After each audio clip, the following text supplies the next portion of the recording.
इसके पूर्व के वीडियो में हम लोग कारक तथा परसर्ग की परिभाषा और कारक के 4 भेद के बारे में पढ़ चुके हैं। इस वीडियो में हम लोग आगे के 4 भेद के बारे में जानेंगे। तो 5वां भेद है अपादान कारक।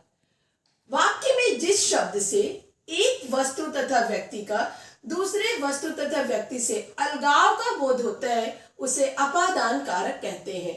अपादान कारक का परसर्ग होता है से, जैसे पेड़ से पत्ते गिरे, घोड़े से घुड़सवार गिरा आदि। अब यदि हमें वाक्य में अपादान कारक को पहचानने में दिक्कत हो रही है तब हम लोग क्या करेंगे, क्रिया से किससे प्रश्न करेंगे। हमें जो उत्तर मिलेगा वह अपादान कारक होगा। जैसे किससे पत्ते गिरे, पेड़ से, तो पेड़ से अपादान कारक हुआ। अलग होने के अलावा और भी बहुत सारी ऐसी स्थितियां होती हैं जहां पर अपादान कारक का प्रयोग किया जाता है। वो स्थितियां हैं डर, जैसे मोहन सोहन से डरता है। दूरी, मेरे घर से मेरा विद्यालय आधा किलोमीटर दूर है। जाना, मोहन दिल्ली से चला गया। आना, मोनिका दिल्ली से मुंबई आ गई। ईर्ष्या, मोनिका सोनिका से ईर्ष्या करती है। निकलने, गंगा हिमालय से निकलती है। तुलना, राम श्याम से अच्छा है। शर्माने, बहुएं ससुराल वालों से शर्माती हैं। आरंभ होने, हमारी परीक्षा सोमवार से आरंभ होने वाली है।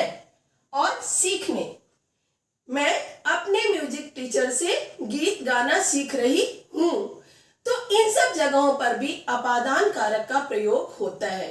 यद्यपि कि यहाँ पर से नहीं आता है, लेकिन ये सब स्थितियां भी अपादान कारक के ही तहत आती हैं।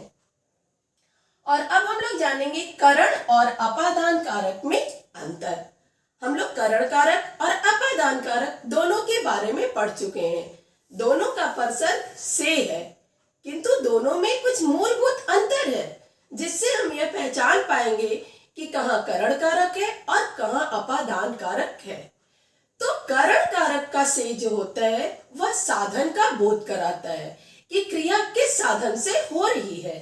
जैसे वह कलम से लिखता है, तो कलम से कैसे लिखता है, वो क्रिया कैसे करता है, कलम से करता है। तो कलम से साधन के बारे में बता रहे आता है, यह करण कारक है।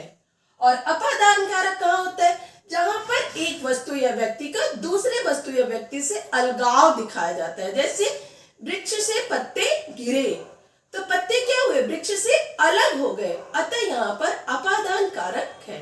और अब इसके बाद संबंध कारक। संबंध कारक कहाँ पर होता है, वाक्य में जहां पर एक संज्ञा तथा सर्वनाम का दूसरे संज्ञा तथा सर्वनाम से संबंध बताया जाता है, वहां पर संबंध कारक होता है। संबंध कारक का परसर्ग है काकी के, नानी ने, रारी रे। जैसे यह शीला का घर है, क्या है, शीला का, अतः यह संबंध कारक है। यह मेरी पुस्तक है, मेरी री, वह अपने घर पर है, अपने ने। मैंने बताया काकी के, नानी ने, रारी रे, यह संबंध कारक का परसर्ग है। अब इसके बाद भी यदि हमें संबंध कारक को पहचानने में किसी भी तरह का परेशानी हो रहा है, कंफ्यूजन हो रहा है, तब हम क्या करेंगे, क्रिया से किसकी, किसका, किसके प्रश्न करेंगे। हमें जो उत्तर मिलेगा वह संबंध कारक होगा। जैसे राम का भाई बीमार है, किसका भाई बीमार है, राम का, राम का संबंध कारक। मेरी बहन आई है, किसकी बहन आई है, मेरी बहन, तो यह संबंध कारक है। वह अपने घर का काम कर रहा है, किसके घर का काम कर रहा है, अपने घर का, अतः यह संबंध कारक है। और अब अगला है अधिकरण कारक। अधिकरण कारक कहाँ पर होता है, वाक्य में जिस शब्द से क्रिया के घटित होने के समय या स्थान का बोध होता है वहां पर अधिकरण कारक होता है। अधिकरण कारक का परसर्ग है में, पर। जैसे चोर इसी घर में छिपा है, इसी घर में, क्या बता रहा है? स्थान बता रहा है, अतः यह अधिकरण कारक है। मैंने पुस्तक मेज पर रख दिया। कहां पर रख दिया? मेज पर रख दिया, अतः यह अधिकरण कारक है।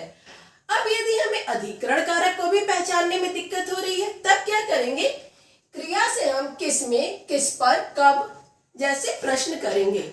हमें जो उत्तर मिलेगा वह अधिकरण कारक होगा। जैसे मैंने पुस्तक कहां पर रख दिया? मेज पर, तो मेज पर अधिकरण कारक है। और अब इसके अतिरिक्त कई ऐसे स्थल होते हैं जहां पर में और पर का प्रयोग नहीं होता है, किंतु वहां अधिकरण कारक होता है। जैसे वह अगले साल आएगा, अगले साल आएगा, में और पर नहीं है, किंतु यह अधिकरण कारक है क्योंकि समय बताया जा रहा है। इस जगह पूर्ण शांति है, में और पर नहीं है, किंतु अधिकरण कारक है। और अब इसके बाद हम लोग जानेंगे संबोधन कारक के बारे में। संबोधन कारक कहां पर होता है या किसे कहते हैं? वाक्य में जिस शब्द से हम किसी को संबोधित करते हैं, सचेत करते हैं, उसे संबोधन कारक कहा जाता है। संबोधन कारक का प्रसर्ग होता है हे, हो, अरे, हरे, री, हाय, हे प्रभु इत्यादि। जैसे अरे भैया झूठ मत बोलो, लड़के इधर आओ, हाय मेरी जेब कट गई। तो यह तो हुआ हमारा 8 तरह का कारक। इसके अतिरिक्त यदि आपको कारक को याद करने में किसी भी तरह की दिक्कत होती है तो इसके लिए विशेष ट्रिक है, और वो ट्रिक क्या है? 4 लाइन की कविता। यदि आपने उस कविता को याद कर लिया तो समझ लीजिए आपने पूरा कारक प्रसर्ग के साथ याद कर लिया। वह कविता कैसे है? कर्ता ने अनुकर्म को करण रीति से जान, कर्ता ने अनुकर्म को करण रीति से जान, संप्रदान को के लिए अपादान से मान, काके की संबंध है अधिकरण में पर, हेरे अरे संबोधन याद रखूं प्रतिक्षण। यहाँ पर हमारा कारक वीडियो पूरा हुआ। धन्यवाद। आपका दिन मंगलमय हो।